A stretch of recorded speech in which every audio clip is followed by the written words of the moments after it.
皇上，这些就是吴应奇从云南押送进京的永历帝遗物。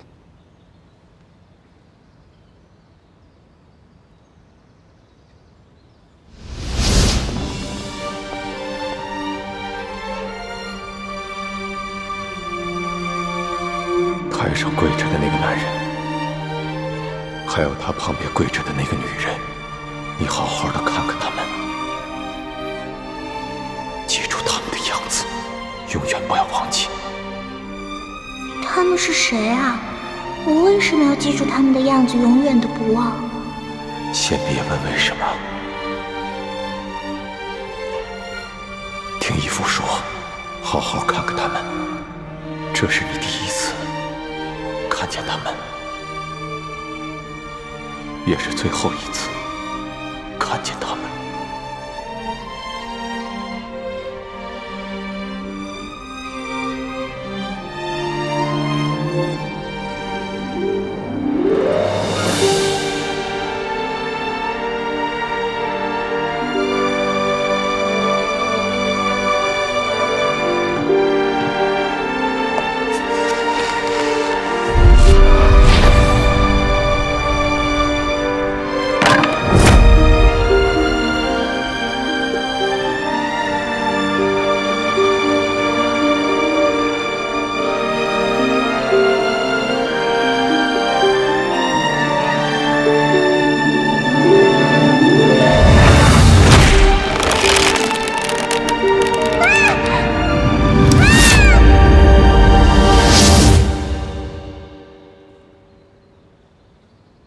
老大，想什么呢？没有，我只是在想，永历作为前明最后一个皇帝，日子一定不好过。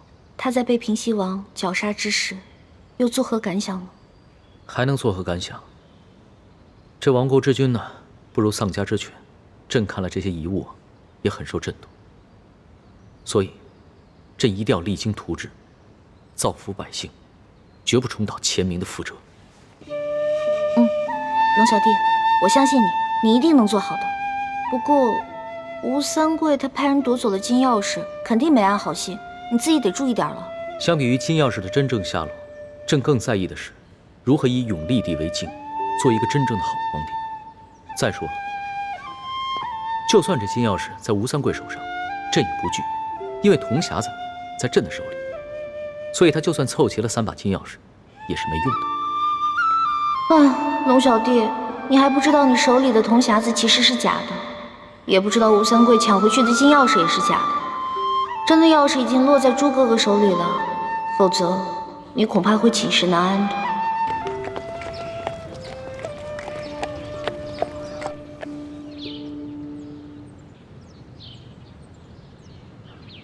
这把金钥匙是假的。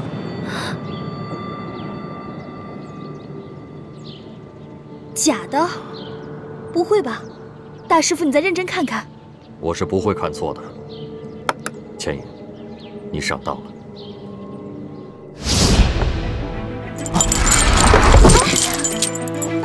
那就有劳姑娘了。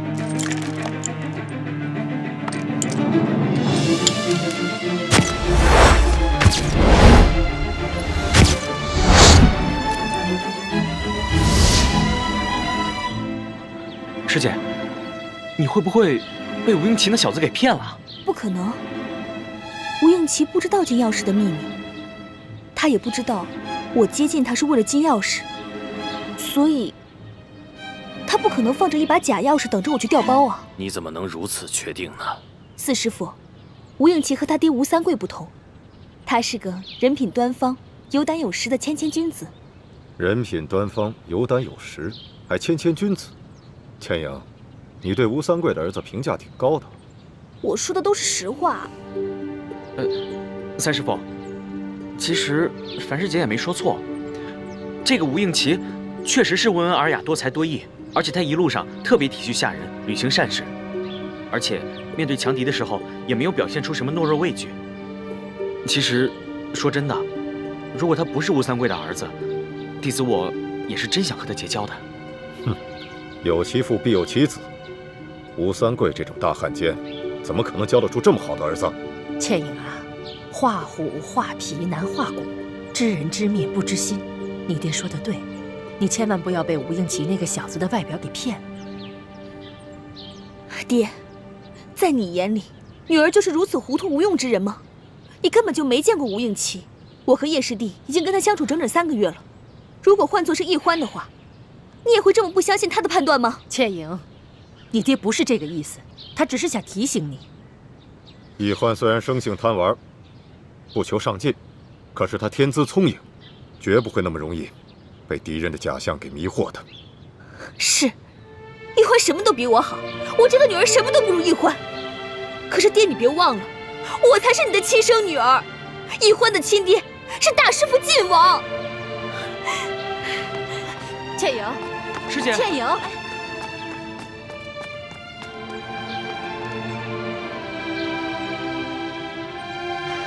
这孩子，你以后跟女儿说话就不能温和一点吗？难怪女儿怪你偏心。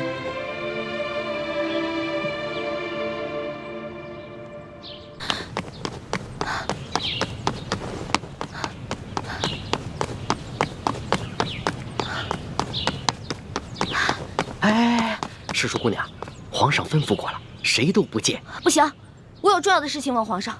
哎，龙小弟，师叔姑娘，您轻一点，皇上睡着了，别惊扰了圣驾。哎，师叔姑娘，小声点儿。龙小弟，皇上根本不是睡着了，他是喝醉了。啊？皇上喝醉了？哎呦，老奴该死，老奴该死啊！到底是怎么回事啊？我也不知道啊。这皇上一早啊就写了一道圣旨，交给了索额图索大人，然后就把我们都赶出去了，说是要一个人静一静。我知道了，这儿交给我吧，你去给皇上端一碗醒酒汤来。好，好，好，好。哎呦，这皇上要真伤了龙体，我这罪过可就大了。哎呀，龙小弟，龙小弟，醒醒！老大，你来了，陪朕喝2杯。别喝了，你这以前不酗酒的，现在怎么了？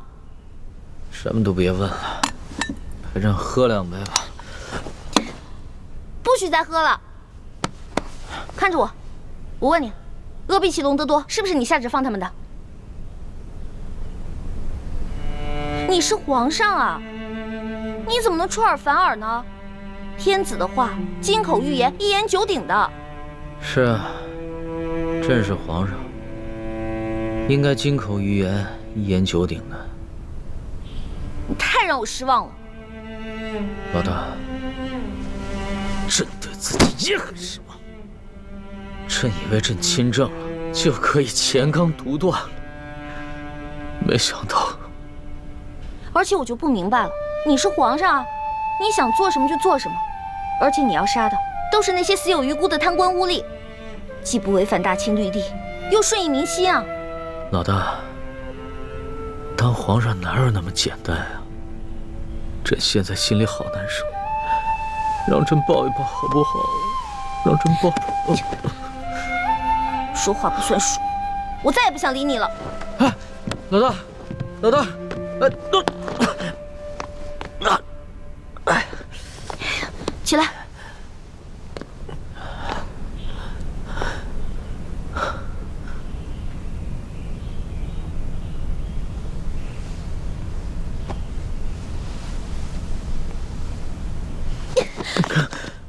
你就是个大骗子，我再也不想理你了。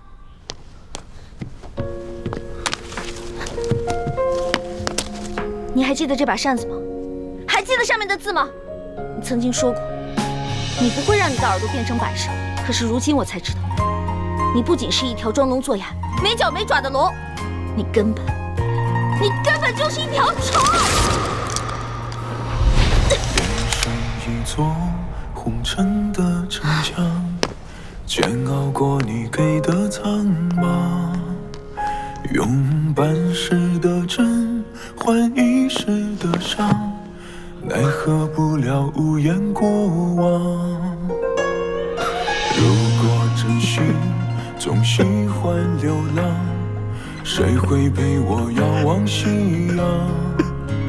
用痴心的苦换天真的想，思念比毒药更传唱。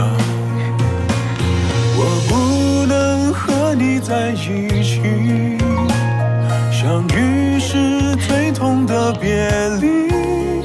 如果我不是我，你不是你，其实这就是我要的意思。你要记得曾经答应过我的那些话：消除贵族特权，革除积弊，整顿吏治，让全天下的老百姓都过上好日子。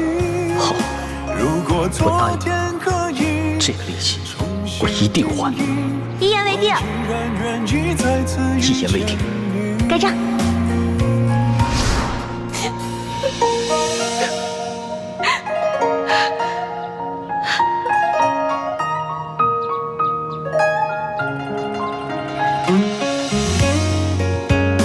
龙小弟，我这个老大可能要先行一步了。别说胡话，咱们两个是拜过把子的，说好了有难同当，同生共死的，所以为了我，一定要撑下去。龙小弟，我也好想陪你回京城啊！放心吧，我还想去收那些你欠我的利息。放心吧，人不死，账不来，一定要好好撑着。要是你不在，我来账了怎么办？你不会来账的，因为你是一个好王。我之前说过，你是天底下最不该爱的人。可是我现在收回这句话，你真的很好。谢谢，谢谢你，老大。谢谢，所以一定要撑住。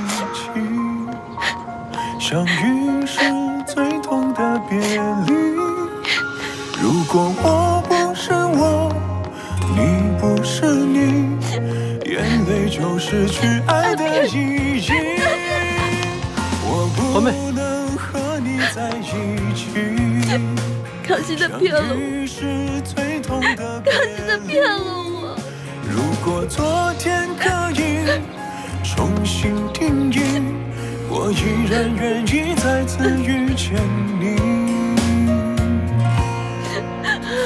如果昨天可以重新定义，我依然愿意再次遇见。朱哥哥，我输了。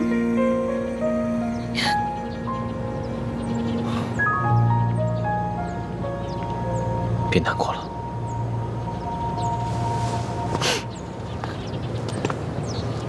团美，我早就说过了，康熙在微服私访的时候，考虑的或许真的只有百姓。可他一回到这紫禁城，回到金銮殿，考虑更多的是他的皇位。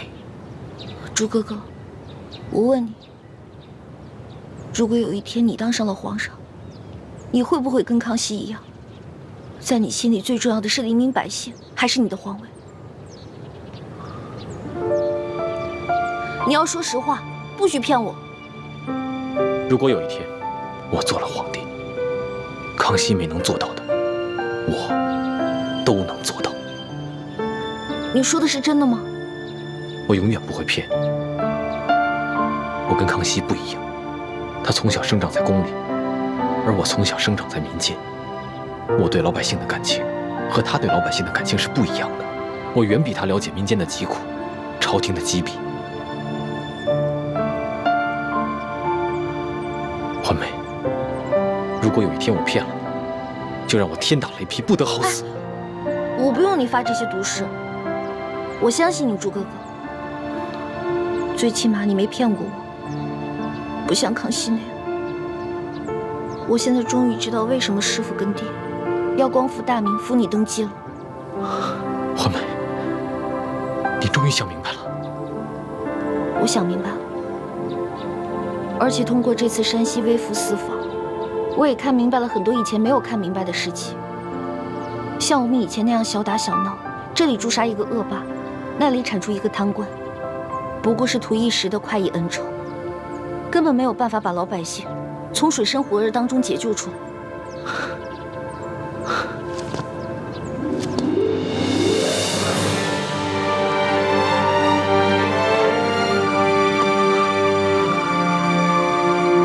欢梅，我永远不会辜负你对我的期许。我希望你也不要辜负我对你的感情。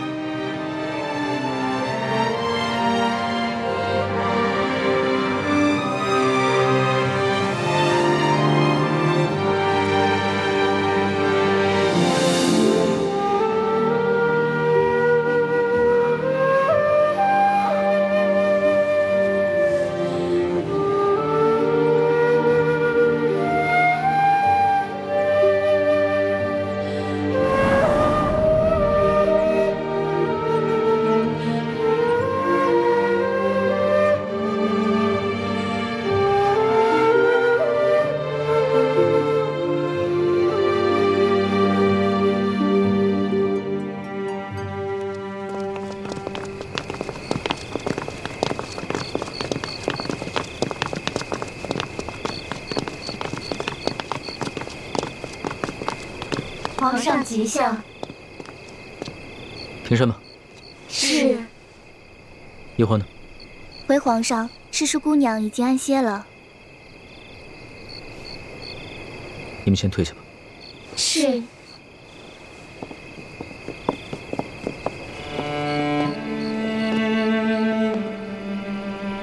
老大。老大。老大，朕知道你还没有安心，朕想跟你说会儿话。老大，皇上，您还是先回去吧。诗书姑娘，她是小孩子脾气，您越是上赶着跟她解释，她就越是听不进去。您先放下几天，过几天自然就好了。只怕这次事情非比寻常，他跟朕不是一般的知己。皇上您放心，奴才跟李太医会好好劝劝他，相信他会明白的。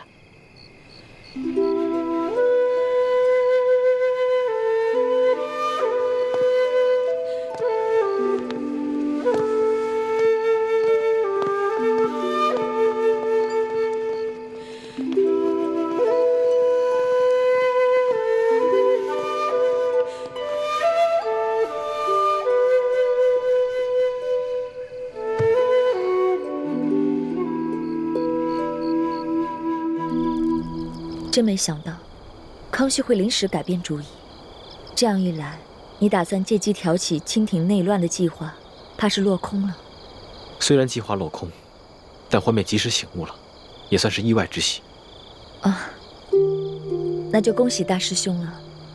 这样一来，小师妹就能收回对康熙的心思，一心一意地对待你了。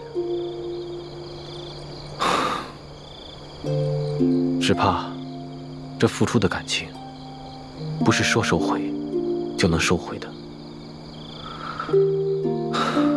但愿吧。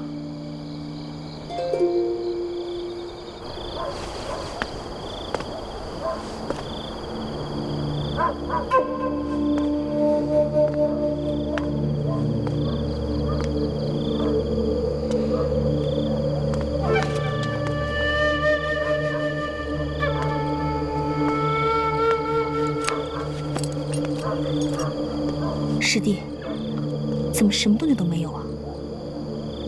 不知道，不过应该快了吧？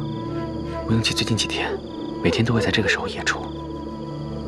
吴应奇的大哥吴应雄是建宁公主的额驸，他们平西王府在京城也有很多的亲友故旧，所以吴应奇应该会有很多的应酬。哎，应酬肯定是有，但没准儿他还有什么其他的计划呢？师姐，我觉得三师傅说的对，我们还是应该提防一下吴英奇，别被他的外表给骗了。你别提我爹了，我爹根本就没把我当成他的亲生女儿，他只喜欢一欢一个人。哎，你可千万别这么说你爹啊！三师傅其实很疼你的。你还记得上次你赌气出走，三师傅在门口眼巴巴的等了你一晚上。哎呀，哦，对了，还有你脸上的伤，三师傅其实一直都在为你寻找那些珍稀的药材，为你配制那个什么冰肌玉元膏，还有小师妹，其实他心里也一直觉得挺对不住你。好了，你别说了，我不想听。好，我不说了。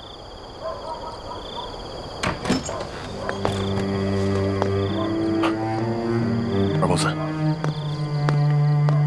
哎，师姐，吴英奇出来了。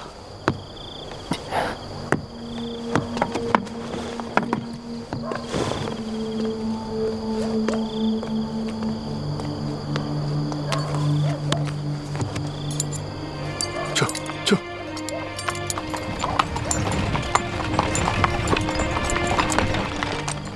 走，我们跟着他。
这客栈到底是要做什么？应该是见什么人吧。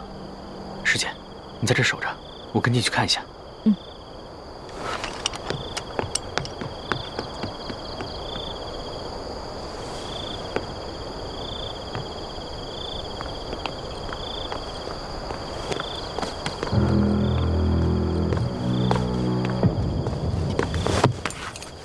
上！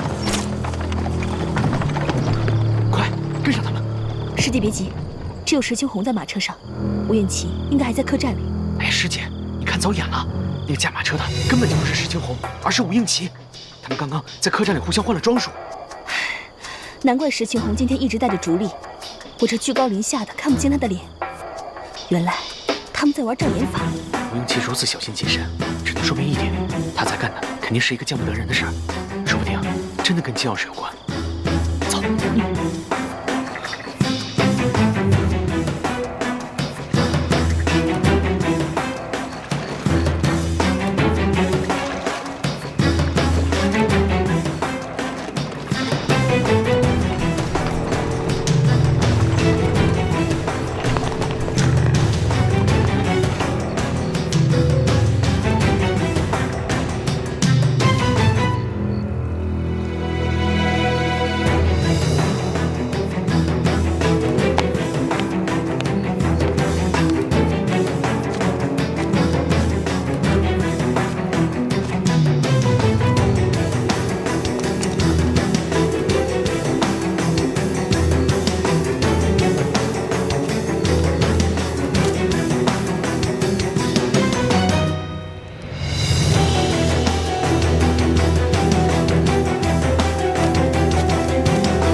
好像是在等什么人。这么晚了，他肯定不是一个人来这里看风景的，必定是在等什么人。师弟，你看，湖中间有一艘大船。想不到吴应奇行事竟然如此小心谨慎，居然将与人约见的地点定在了湖中心的大船上。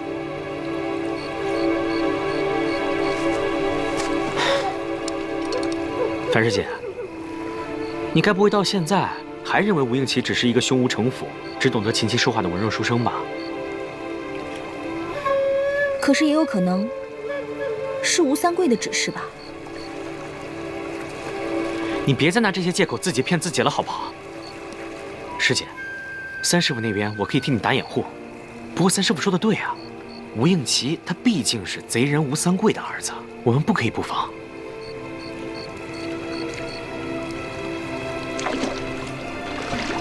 师弟，那现在我们该怎么办啊？放心吧，我有办法。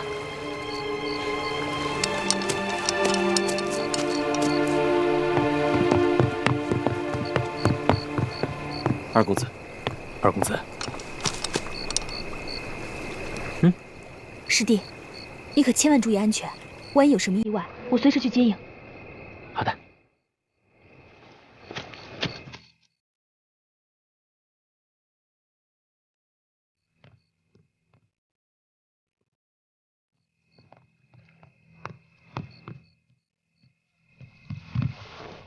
二公子，坐吧。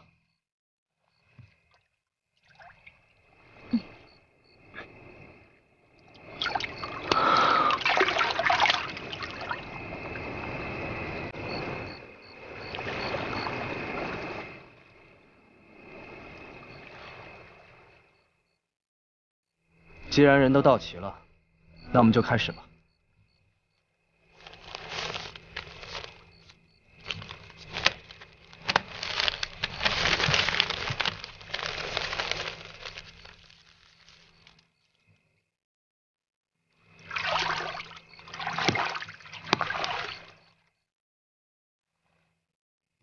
心里的任务，大家都记住了。记住了。既然记住了，知道该怎么办吗？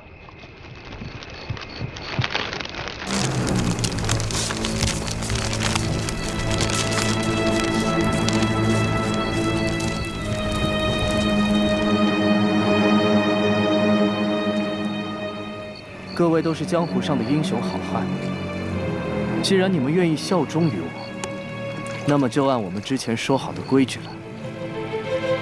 你们若肯忠于我保你们荣华富贵；可若你们对我有二心，也休怪我翻脸无情。我等誓死追随二公子，永不背叛。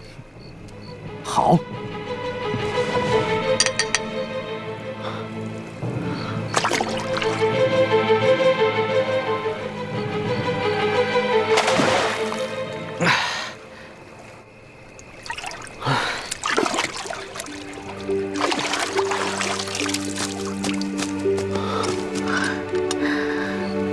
吴应奇约见的都是些什么人？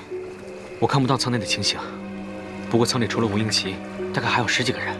听他们说话和呼吸声，个个武功高强，应该都是江湖中的好手。吴应奇有提到这些人的名字和身份吗？没有啊，本来在这种地方约见就已经十分安全了，可吴应奇还是十分小心，出言谨慎，连即将布置的任务都是写在密信上的，我打探不到更多的消息了。师姐，现在你应该明白了，吴应奇其实很难对付，以前都是我们小看他了。也可能吴应奇没你说的这么可怕，这些江湖中人应该都是吴三桂暗中网罗的，他只不过是受他父亲的指派，和这些人接头罢了。至于那些密信，也有可能是吴三桂提前写好的呢。不对，吴应奇绝非一羽之辈，他心机很深，好像在暗中谋划着什么事情。对了，那些江湖之人宣誓的时候，也口口声声地说效忠的是他吴应奇，而非吴三桂。师姐，我觉得三师傅说的对，你现在是被吴应奇给蒙蔽了，丧失了应有的判断。我哪有？我只是在分析另一种可能性罢了。小心驶得万年船。不管怎么说，我们以后跟他打交道的时候，还是小心一点吧，千万不要利用他不成，反而被他给利用了。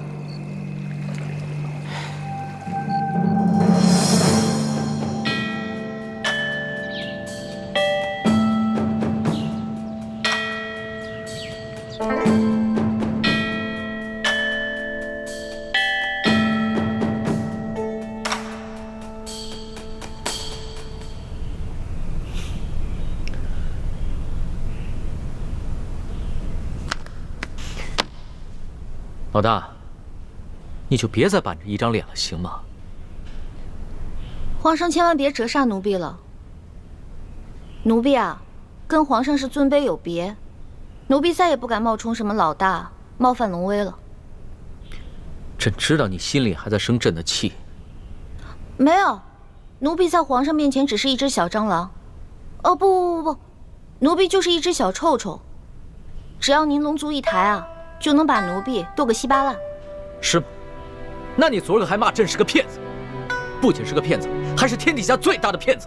你还撕了朕的檀香古扇。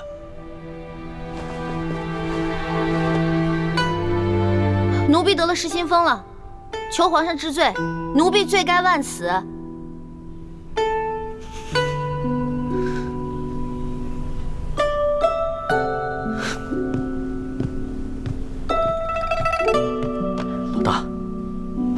老大，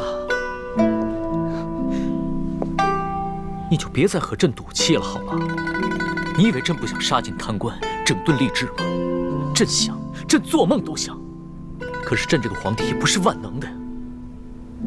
太皇太后说的对，这朝中的事情很复杂，没那么简单，不能操之过急，否则只怕打虎不成反被虎咬。朕只能徐徐图之，你要体谅朕的苦衷啊。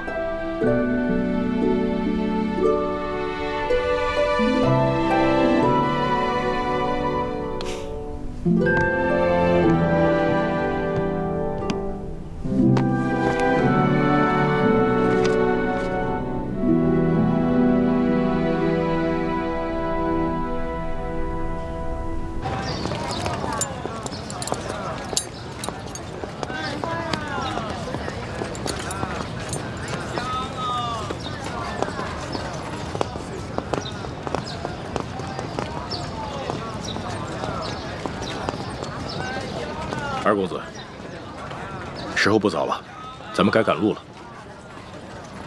再等一会儿吧。叶姑娘和叶少侠一定是在京城寻到了亲人，想必不会和我们一起去滇都了。咱们还是赶快赶路好了。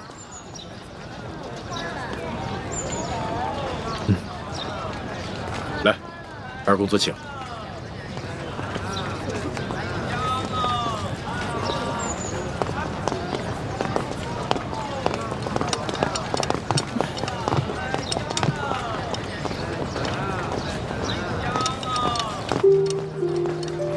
倩影，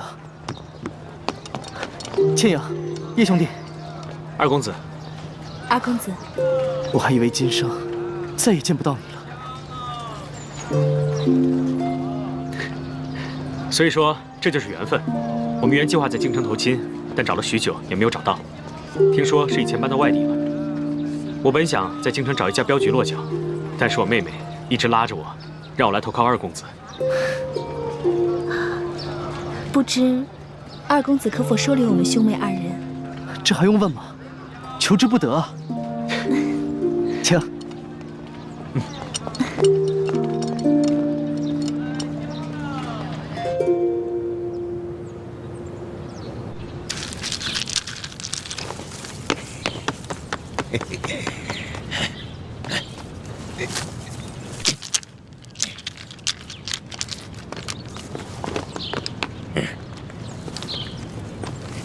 这一纵队向左，这一纵队向右，啊！开始攻城！哈哈哈哈！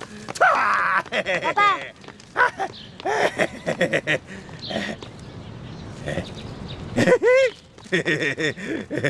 有人来了，有人来看我了，我要吃的。老爸，我是易欢，我来看你了，给你糖吃。我要吃的啊！好吃，真好吃。玉欢，玉欢是谁啊？我要吃，好吃，我好吃。我的糖。老爸，乖，不能再吃了，这个不能再吃了啊，乖，不能吃了。这还有呢，鳌拜，还有呢。鳌拜，你看，这是桂花糕，给你的。你是好人，他是坏人，他欠我糖，不好。哎，好吃，好吃。猪哥哥，看来鳌拜是真的疯了。好吃。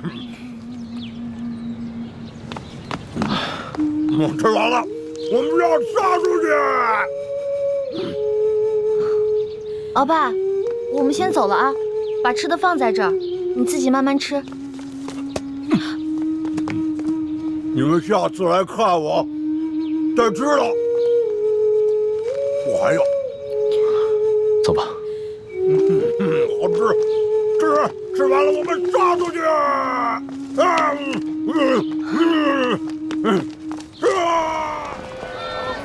以前呢，我觉得鳌拜很残暴，很可恨。可是他疯了以后，今天又看到他这样，我真的觉得他很可怜。你觉得他可怜，说不定他自己觉得很快乐呢。他这一生，前半辈子替爱新觉罗一族打天下，后半辈子在朝堂上和其他3个顾命大臣斗得你死我活，未必有现在的日子过得自在。鳌拜这一疯，他手下的情报网络也都瘫痪了，潜伏在咱们明珠谷的奸细也不会再露面了。现在形势很复杂，樊师妹跟叶师弟跟着吴应奇去了云南，继续打探1号金钥匙的下落。希望他们能顺利找到金钥匙，咱们也顺利找到真的铜匣，再找出潜伏在明珠谷的奸细，这样咱们就可以撤出紫禁城了。欢妹，你不是一直打算继续留在宫里吗？那是以前，现在康熙已经不是我的龙小弟了，我不想再继续留在那个骗子身边了。走吧。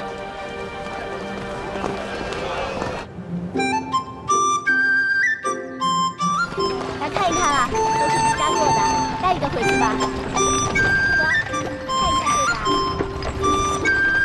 真没想到，滇都不仅有京城的繁华，还有京城看不到的民族风情。对啊，其实滇都啊还有很多好玩的地方。等我这次见了我父王之后，我带你们再好好逛逛。你爹是不是很凶啊？我父王平常是个不苟言笑的人，因为是军人出身，所以总是有点不怒而威。说实话，我每次见到他呀，我心里还会发怵的。但是他人还是很好的，尤其是对我和我娘，他心里啊还是很疼我的。天下无不是的父母，平西王虽然在世人的口中颇受争议，但我相信他一定是个疼爱儿子的好父亲。对啊，庆阳，你真是善解人意。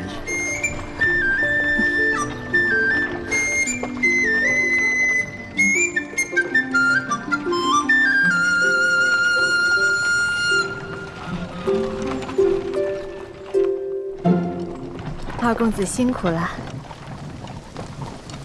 王爷有命，要二公子一回来，速去复命，不得耽搁。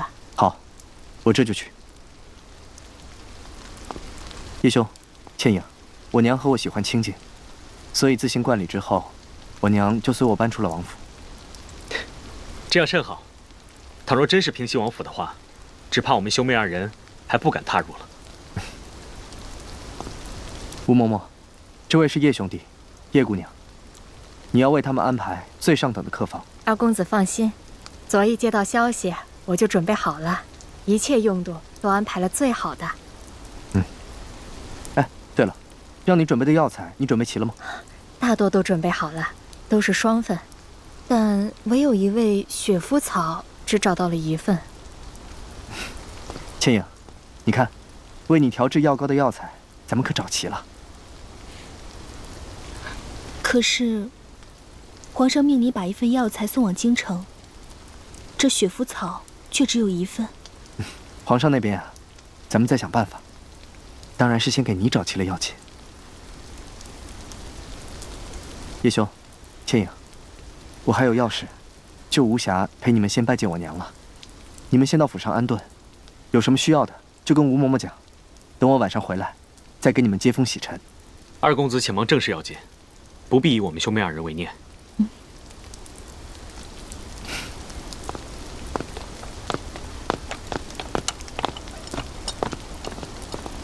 这二公子连衣服都来不及换，看来定是有要事。叶公子，叶姑娘，请。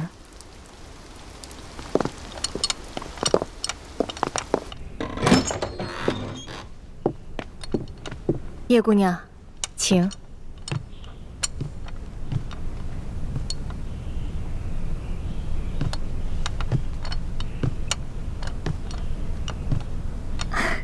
叶姑娘，看看，还有什么短缺的？哦，没有了，都挺好的，有劳了。那叶姑娘且先安歇，我再去叶公子房里看看。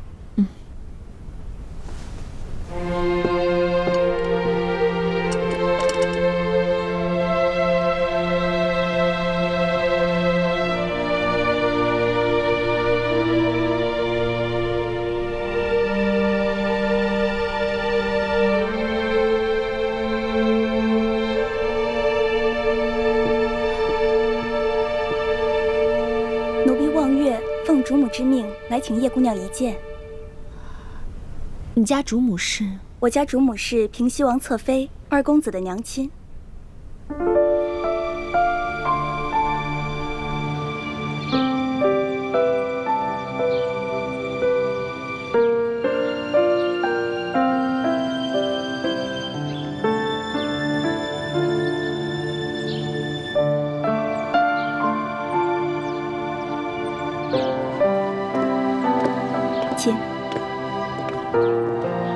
平西王侧妃就住在这里吗？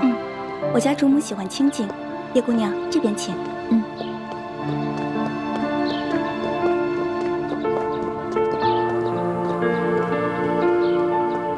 主子，叶姑娘来了。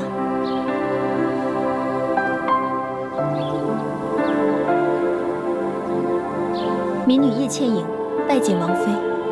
不必多礼，看茶。是。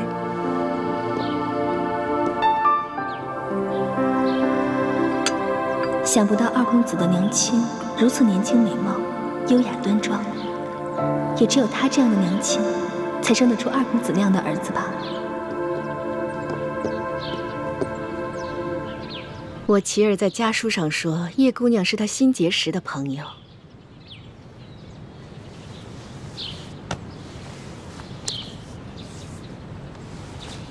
并且是他的红颜知己。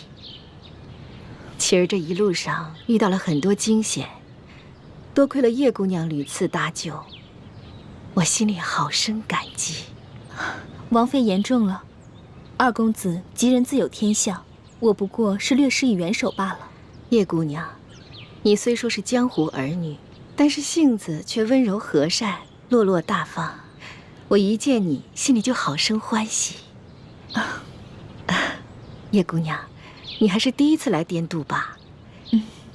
你且安心的在我府上住下，等我琪儿忙完公务，让她带你四下好好逛一逛，好好的领略一下滇都风情。多谢王妃。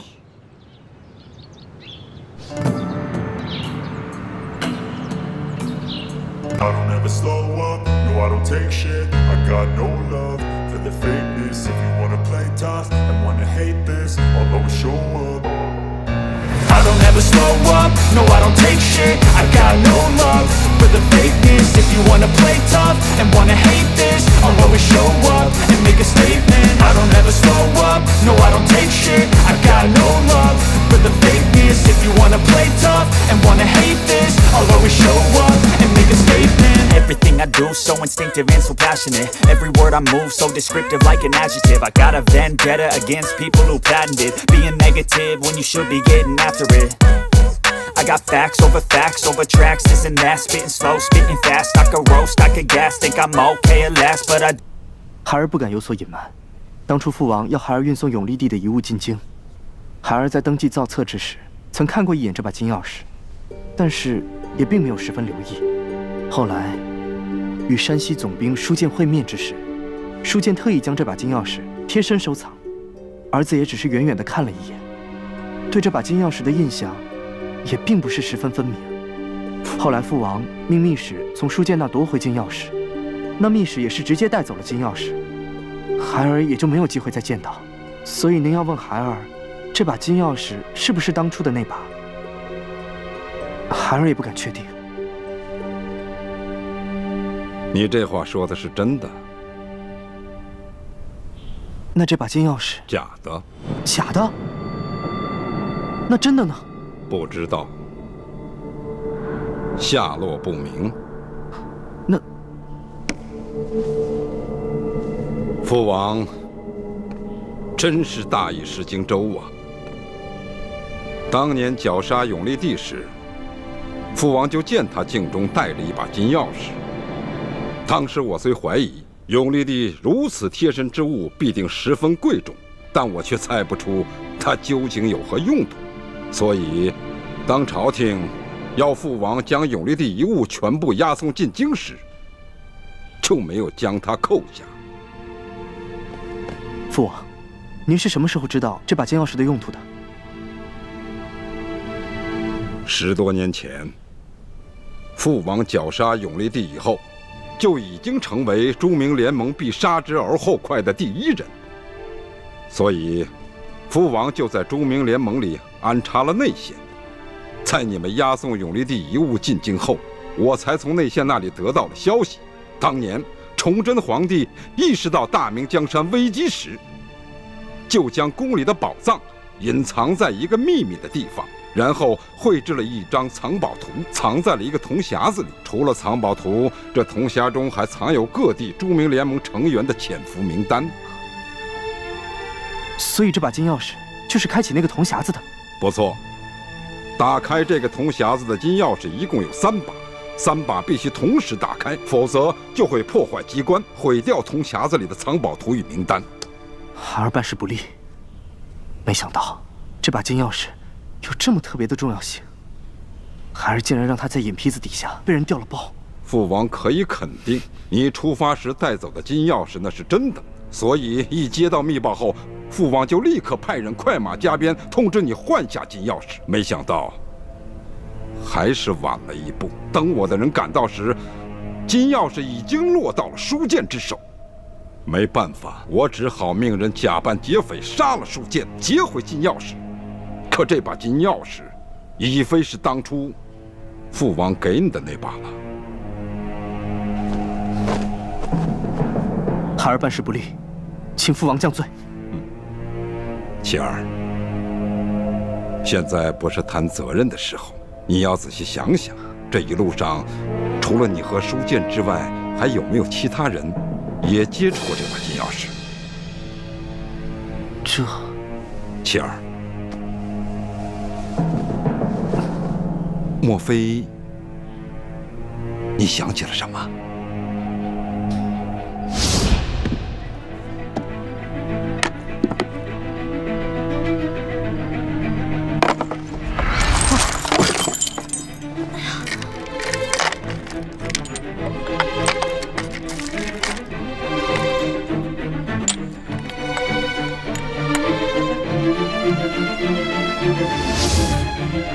父王，孩儿将押送过程想了又想，实在没发现是哪个环节出了什么问题。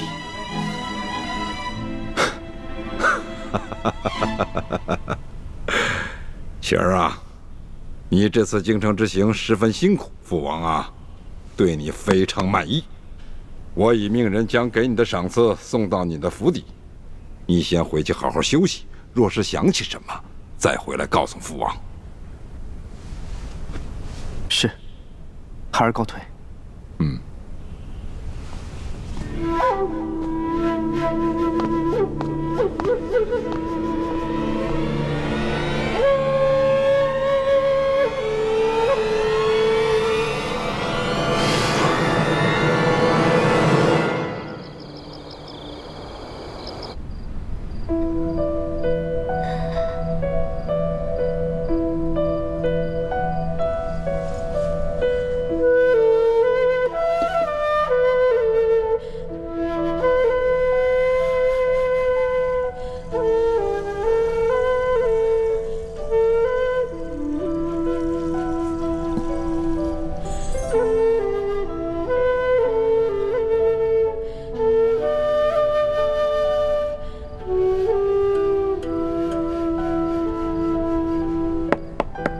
千阳，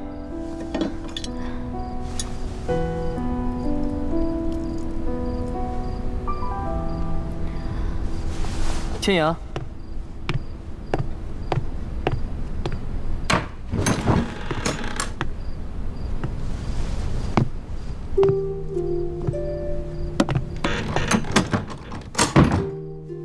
怎么样？在这儿住得惯吗？要是缺什么的话，就跟我说一声。你娘给我送了好些衣物、玩物和金银首饰，现在我什么都不缺了。那就好。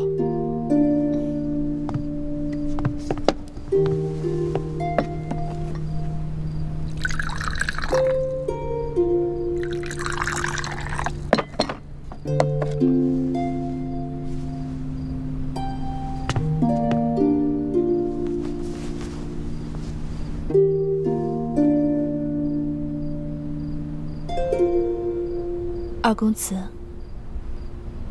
你这是怎么了？好像脸色有一点不好。没什么，就是今天去交差时，被我父王数落了一顿。你一路上这么辛苦，你父王为何还要训斥你啊？还不是因为永历帝遗物里的那把金钥匙。什么金钥匙啊？千阳，你还记得吗？永历帝遗物中的那个首饰盒里，有一把金钥匙。当时你打开盒子看，还有东西掉在了地上。你捡起的东西里面，就有那把金钥匙。是吗？我不记得了，只记得那些东西掉在地上后，我就一股脑的都将它们捡回了盒子。莫非是舒总兵从永历帝遗物当中拿出来戴在镜上的那样东西？难不成就是那把金钥匙？不错。后来书剑遇刺，那把金钥匙也不知被什么人掳走了。我父王为此责怪我，说不好向朝廷交代。哦，这书剑遇刺一案，皇上已知道是山西巡抚刘德昭所为，那金钥匙应该就在刘德昭手上。如今皇帝已判他下狱，那这金钥匙就应该在皇帝手上。你父王不过是责备你几句罢了。我还是第一次外出办差，没想到办成这样，我心里很是自责。英奇，对不起，是我盗走了金钥匙，不过我盗走的也是一把假的。就算我告诉你实话，你只怕也不会相信。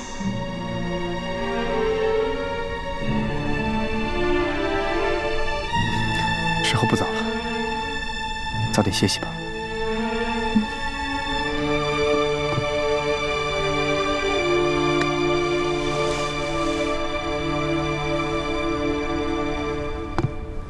二公子，这是什么？这是为你调制好的冰肌雪肤膏。既是我承诺过你的事，就一定会为你做到。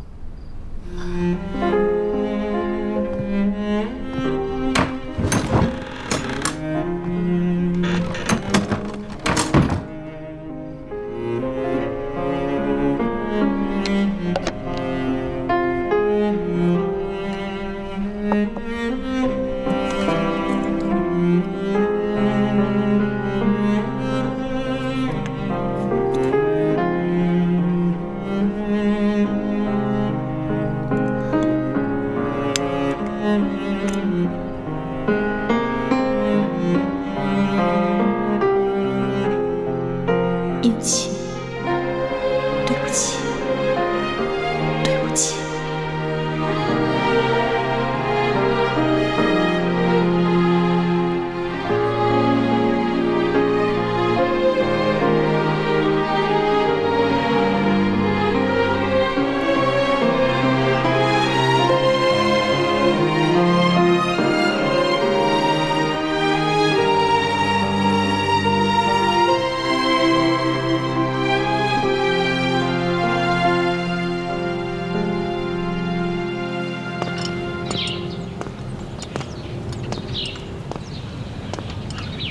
王爷，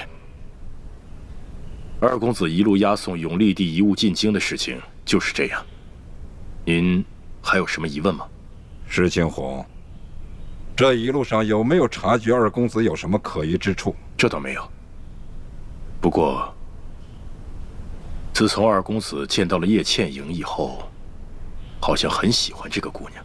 叶倩莹和他哥哥叶默生路上有什么可疑的地方吗？卑职觉得这兄妹二人很神秘，不仅武功高强，而且行踪难测。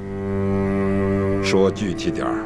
永历帝的遗物在交给山西总兵舒建之前的那个晚上，本来是放在二公子房间里的。可是那天夜里，二公子曾邀请叶姑娘到他的房间里面挑灯下棋。那后来呢？后来，那叶氏兄妹跟我们说，他们要到京城去投亲，之后又来找二公子说亲人没有找到。卑职觉得，这也是疑点。你先下去吧，好好看着叶氏兄妹，一旦有动静，随时来报。卑职遵命。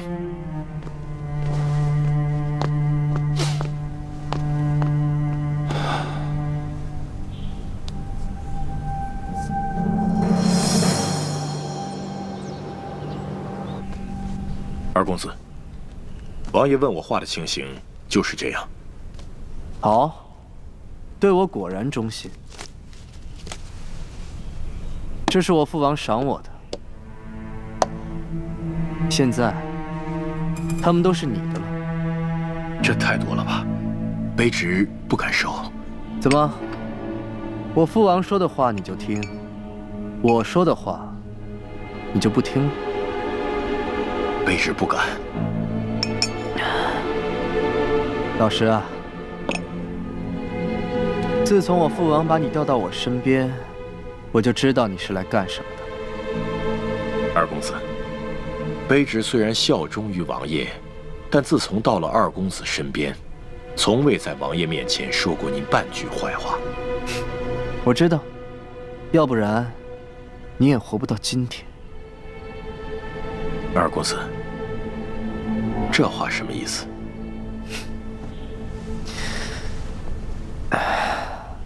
如果我没记错的话，你还有一个名字，叫傅恒波。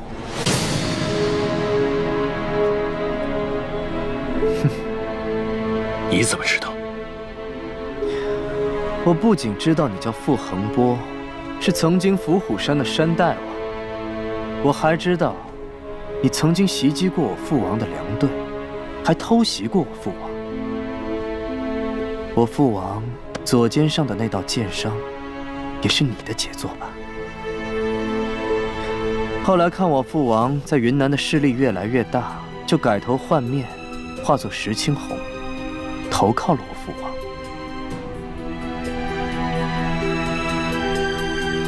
既然你什么都知道，为什么不揭发我？哼，那是因为你对我还不错。石青红，我就问你一句：我和我父王之间，你更愿意效忠于谁？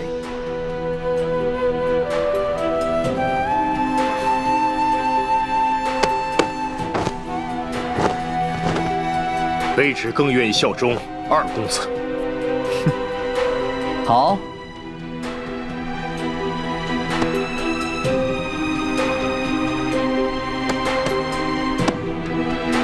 那么从今天开始，这个世界上没有傅恒波，只有石青红。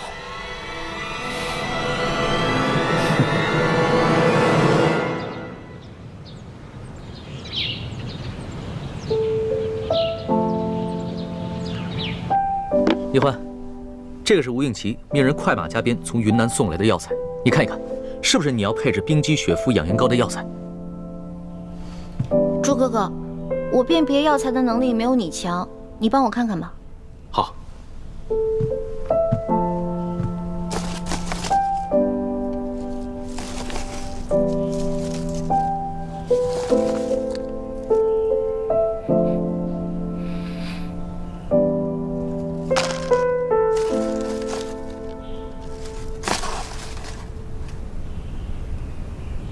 回皇上，这的确是配制冰肌雪肤养颜膏所需要的药材，但是独独少了一味最重要的雪肤草。那怎么办呀？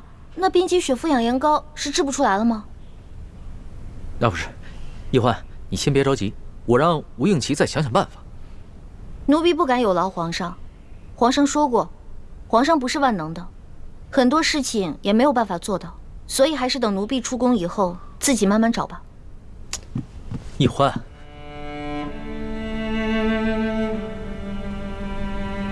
叶欢，你非要这么别扭地跟朕说话吗？皇上，臣妹只是一时没想明白，待臣慢慢开导他吧。李太医，还是你能体谅朕的苦衷。臣自幼在江湖上闯荡，所以比臣妹更了解这世间之事各有各的因果，这世间之人各有各的无奈。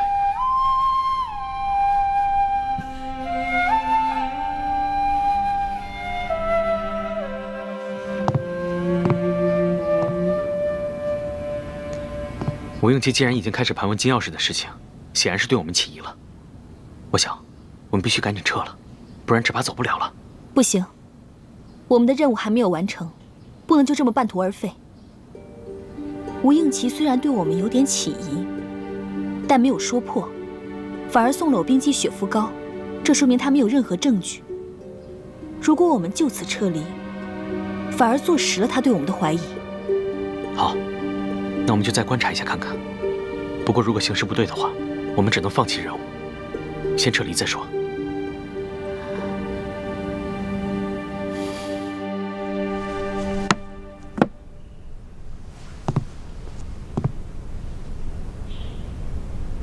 李太医，朕有一项重要的任务，需要一个特殊的人才去完成。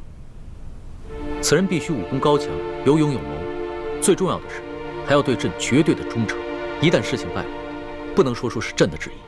朕思来想去，觉得只有你最合适。你可愿替朕分忧？臣万死不辞。这个铜匣子乃前明的崇祯皇帝所留，里边不但有潜伏在全国各地前朝诸民联盟的名单，还有一份藏宝图。这个崇祯皇帝啊，生前昏聩无能，没想到临死之前还灵光乍现，留下了这么一个铜匣子和金钥匙的迷局，用来复国。所以朕必须得到这3把金钥匙，打开这个铜匣。皇上也想找到藏宝图，说来说去，皇上也贪财。朕是贪财，但是朕贪的财和你不一样。你贪财是为了你的乡亲，朕贪财是为了大清的子民，天下的百姓。